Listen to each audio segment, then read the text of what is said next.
So coffee time, and welcome to this week's video. You certainly do need the coffee this morning, although it's lovely and bright. The temperature's definitely dropped over the last week, and then with that wind, that's really quite chilly. So we've come here today in West Sussex, where we filmed the honey buzzards a couple of months back, and what I want to try and do is use Denise's camera with that 4K 100 frames a second. Really impressed with that last week, so I just thought try it with birds in flight. Now, it's a very interesting venue, this. The last 3 or 4 times I've come, you can almost set your watch to at least that first time that they come out. It's generally in and around about 8 o'clock. And that was definitely the case again this morning. About half an hour ago, the bird sort of flew past. Now, generally speaking, it comes out from the right-hand side there, so I was sort of concentrating over there. Then just sort of noticed in the corner of my eye the bird coming across from the left unusually, but managed to get on it. Didn't quite have the feet in the right place, and also trying to get onto the bird with a different sort of combination was a bit slower than I would like. Lost it a couple of times, but managed to get a little bit of footage, so hopefully in post, slowing that down 4 times, that might be hopefully quite nice. This has to be my closest view of the bird to date, and what's quite striking is its head. Elongated, those amber-coloured eyes with a relatively small bill, giving it almost a pigeon-like appearance. This facial adaptation is thought to provide protection against bee stings. Scale-like feathers and skin around the face, as well as its behaviour of closing its nostrils when attacking nests, helps minimise the risk associated with raiding insect colonies. As it glides off, you get a good view of the long, narrow, flat wings and long tail.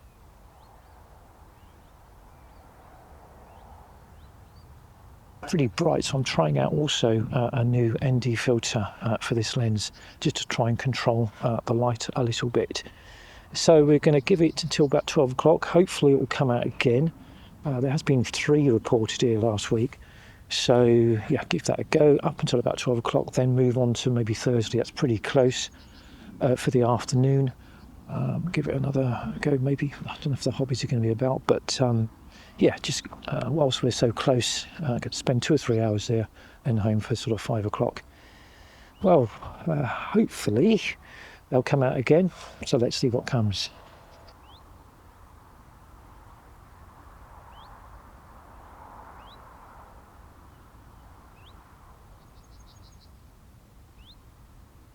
They don't seem to spend much time in flight, merely perch, so sightings are very infrequent. So it's quite fortunate to have a really fantastic view, and plenty of linnets and yellowhammers to keep oneself entertained.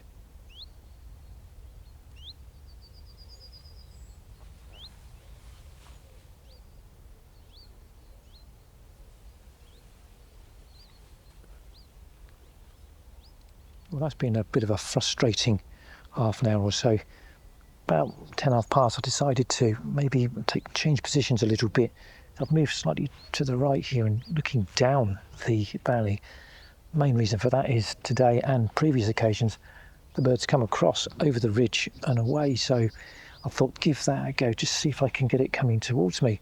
Within literally 15-20 minutes of being here, one came up. Now I'm really struggling with this combination with Denise's camera to get onto the bird quickly. So by the time I managed to find it, it was almost parallel to me and then away. And I'm just moving around, lost it a bit. Looked on the back of the camera, uncertain how much I've got. I mean, because it's slowed down 4 times, I might have a few seconds of it.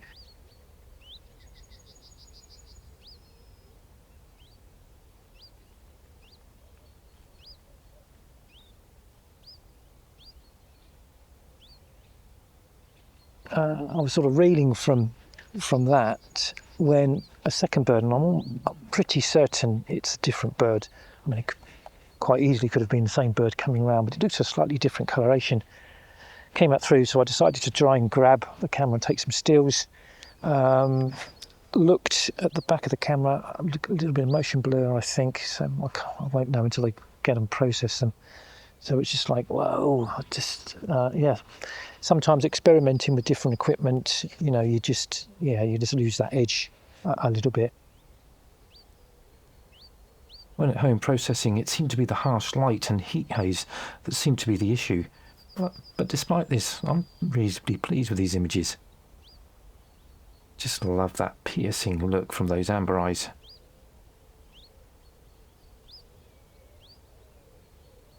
So I've swapped over the bodies back onto, you know, my body onto my lens to, if they do come back again, you know, hopefully I'll be able to get on a bit quicker and get a little bit of footage. And again, with Denise's lens on her body, hopefully get some reasonable photographs. But no, my luck, they won't return. But it's yeah, at least we're in the right place. It's just a bit frustrating when, like I say, trying out new equipment and you can't get on there or get onto the birds as quick as you'd like. Well, I think I'm going to give it probably about another half hour here and then do as planned and go on to Thursley. It appeared that the third visit of the day was not forthcoming in the time when I'd set myself, so it was time to move on.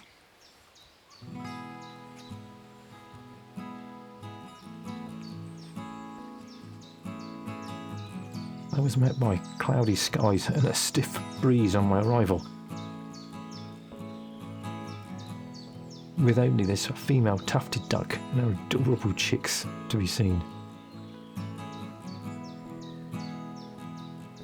She seems to be guiding them around the pond in their search for food, developing those all-important diving skills they'll need as adults.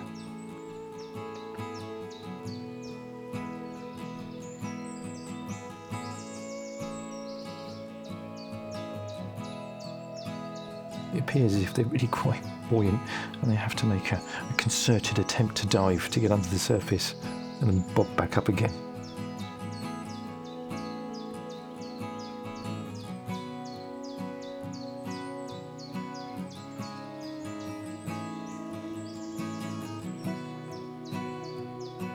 I managed to see the hobby several times, but always high up and off at distance.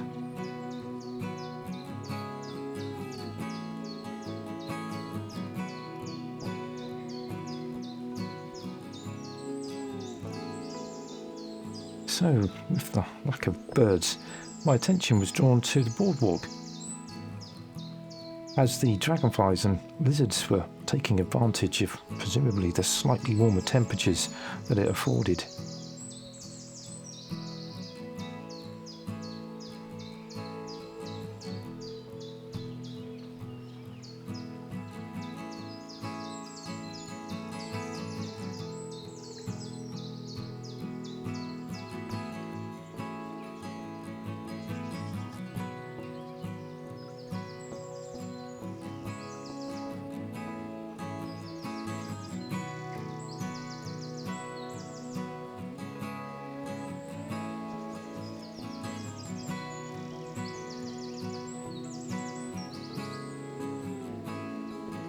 It looks as if, with an abbreviated tale, this poor chap has been in the wars.